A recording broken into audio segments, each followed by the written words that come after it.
नमस्कार हमारे सनातनी परिवार, हम हिंदुस्तानी चैनल पर आप सभी का बहुत बहुत स्वागत है। मित्रों, आज बहुत ही खुशी का दिन है क्योंकि आज के इस सीरीज में यानी कि बाल कृष्ण से लेकर योगेश्वर श्री कृष्ण तक की यात्रा में आज हमारे आराध्य श्री कृष्ण का जन्म होने वाला है। और मित्रों, हम क्या कहें कि हम इसका जन्म का विवरण बताने वाले हैं क्योंकि स्वयं श्री कृष्ण जो है वो ही सब करवा रहे हैं और उसकी इच्छा के बिना कुछ नहीं होता है।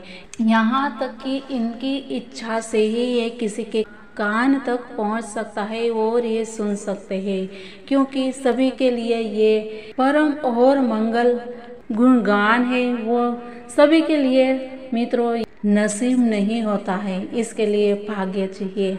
तो हम बहुत ही भाग्यशाली है कि हमें इसका गुणगान करने का आज सुंदर अवसर मिला है और जो सुन रहे हैं उनको सुनने का भी अवसर मिला है। तो देर न करते हुए चलिए हम शुरू करते हैं आज की बात। श्रीमद् भगवद गीता में श्री भगवान कहते हैं कि उनका प्राकट्य जन्म तथा कार्यकलाप सभी दिव्य है और जो उन्हें ठीक से समझ लेता है वह तुरंत ही वैकुंठ जाने का भागी बन जाता है। श्री भगवान का प्राकट्य या जन्म किसी सामान्य पुरुष का सा नहीं होता है जिसे विगत कर्म के आधार पर भौतिक शरीर धारण करने के लिए बाध्य होना पड़ता है। श्री भगवान के प्राकट्य की व्याख्या द्वितीय अध्याय में की गई है कि वे स्वेच्छा से प्रकट होते हैं। जब श्री भगवान के अवतार लेने का समय निकट आ गया तो नक्षत्रगण अत्यंत शुभ हो गए। रोहिणी नक्षत्र भी जो फलित ज्योतिष के अनुसार शुभ माना जाता है प्रबल था। रोहिणी ब्रह्मा के प्रत्यक्ष संचालन के अंतर्गत माना जाता है। ज्योतिष के अनुसार नक्षत्र की उपयुक्त स्थिति के अतिरिक्त विभिन्न ग्रहों की भिन्न भिन्न स्थितियों के कारण शुभ तथा अशुभ क्षण उपस्थित होते रहते हैं। श्री कृष्ण के जन्म के समय सारे ग्रह स्वयमेव इस तरह स्थित हो गए कि सब कुछ शुभ बन गया। उस समय पूर्व, पश्चिम, दक्षिण, उत्तर सभी दिशाओं में शांति और संपन्नता का वातावरण था। आकाश में शुभ नक्षत्र दिख ही रहे थे और पृथ्वी पर भी सभी नगर तथा ग्राम या गोचरों में तथा जन जन के मन में सौभाग्य के लक्षण दृष्टिगोचर हो रहे थे। नदियां जल से पूर्ण होकर प्रवाहित हो रही थी और सरोवर में सुंदर कमल खिले हुए थे। जंगल सुंदर पक्षियों एवं मोरों से पूर्ण था।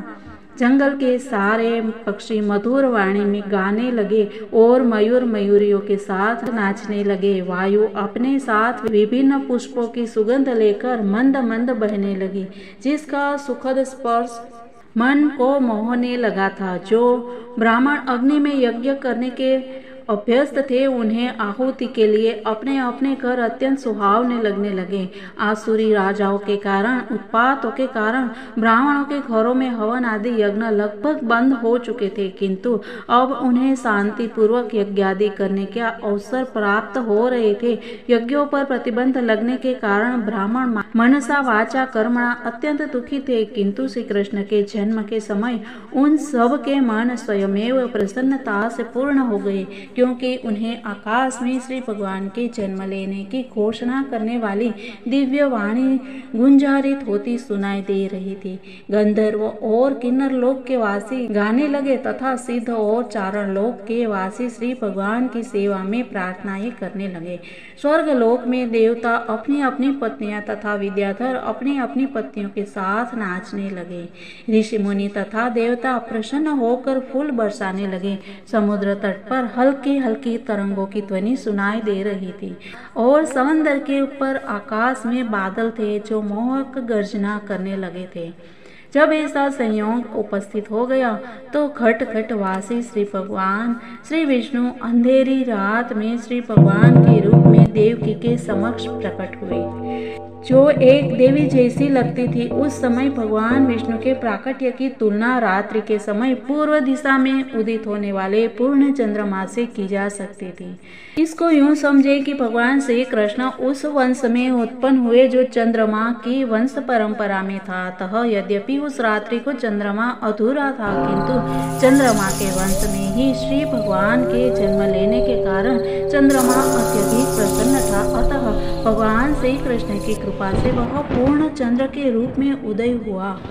और इसी बीच वसुदेव ने उस आश्चर्यजनक बालक को देखा जिसके 4 हाथ थे, जिनमें वह शंख चक्र गदा तथा कमल पुष्प धारण किया था, जो श्री वत्स चिन्ह से सुशोभित था, जो कौस्तुभ मणि की माला पहने था, पीतांबर धारण किए चमकीले श्याम बादल की तरह लग रहा था, जिसका मुकुट वैदूर्य मणि से अलंकृत था, जो कुंडल तथा अन्य आभूषण धारण किए था और जिसका सिर केश राशि से अलंकृत था। बालक के अद्वितीय रूप के कारण वसुदेव आश्चर्यचकित हो गए। नवजात शिशु इस तरह कैसे आभूषित हो सकता है?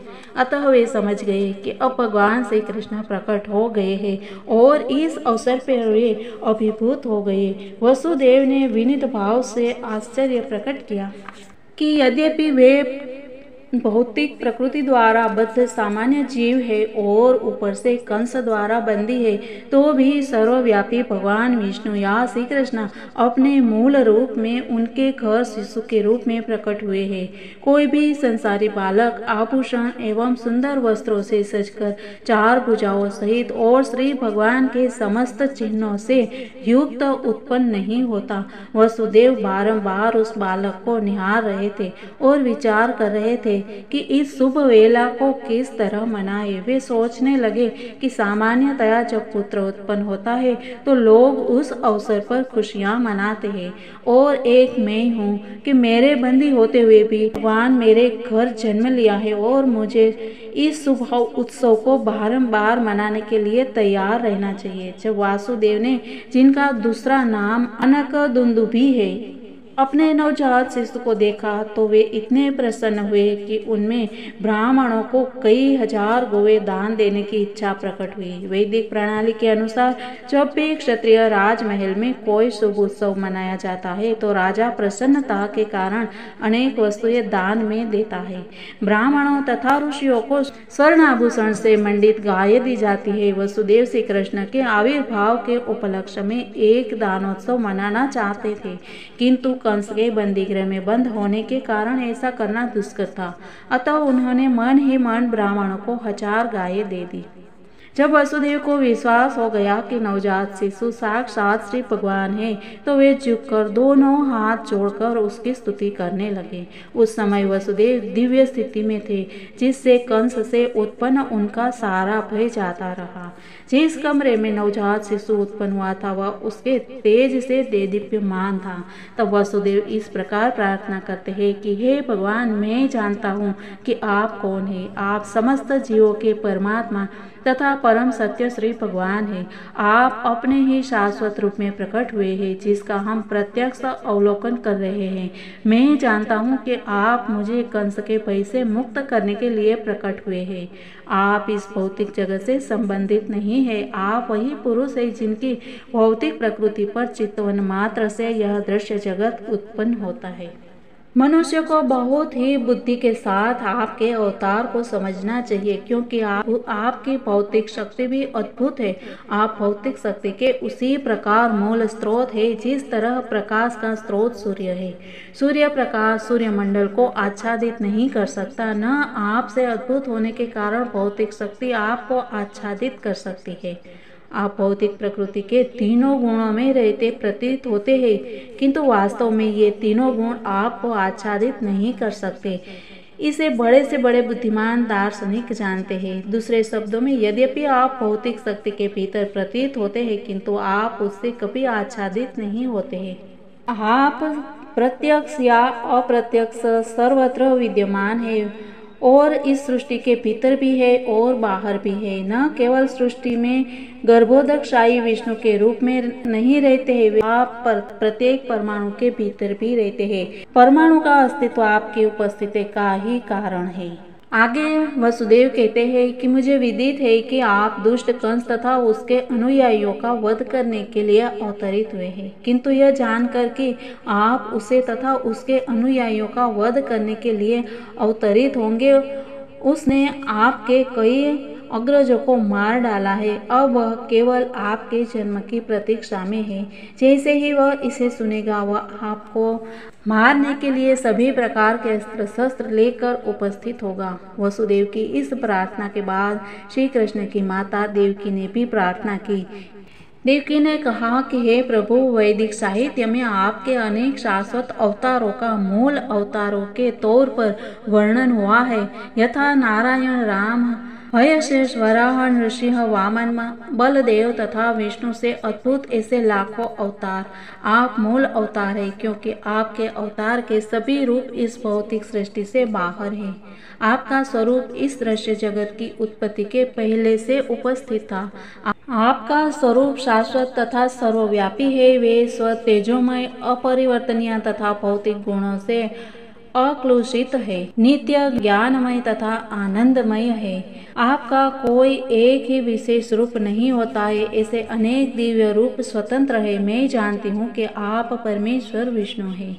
हे प्रभु, मैं आपको सादर नमस्कार करती हूँ, क्योंकि आप अव्यक्त समग्र शक्ति के निर्देशक और भौतिक प्रकृति के परम आधार है। हे स्वामी, सारा दृश्य जगत वर्ष के अथ से इति तक कालाधीन है।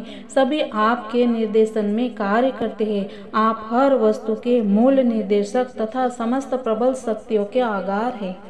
इस प्रकार वह स्वयं की रक्षा करने के लिए भी प्रार्थना करती है और फिर वह श्री कृष्ण भगवान से भी कहती है कि उनको डर लग रहा है अपने भाई कंस से। अतः वे कहती है कि जैसे ही कंस को पता चलेगा कि आपका जन्म हो चुका है तो वह आपको हानि पहुंचा सकता है। अतः मेरी प्रार्थना है कि आप इस समय हमारे भौतिक चक्षुओं से ओझल हो जाएं। दूसरे शब्द में उन्होंने श्री भगवान से प्रार्थना की कि वे एक सामान्य बालक का रूप धारण कर लें। और इस प्रकार देवकी प्रार्थना करती है कि एक सामान्य बालक के रूप में वह दर्शन दे। और फिर आगे श्री भगवान क्या उत्तर देते हैं वो हम जानेंगे कल की बातों में। तब तक सबको जय हिंद, वंदे मातरम, भारत माता की जय।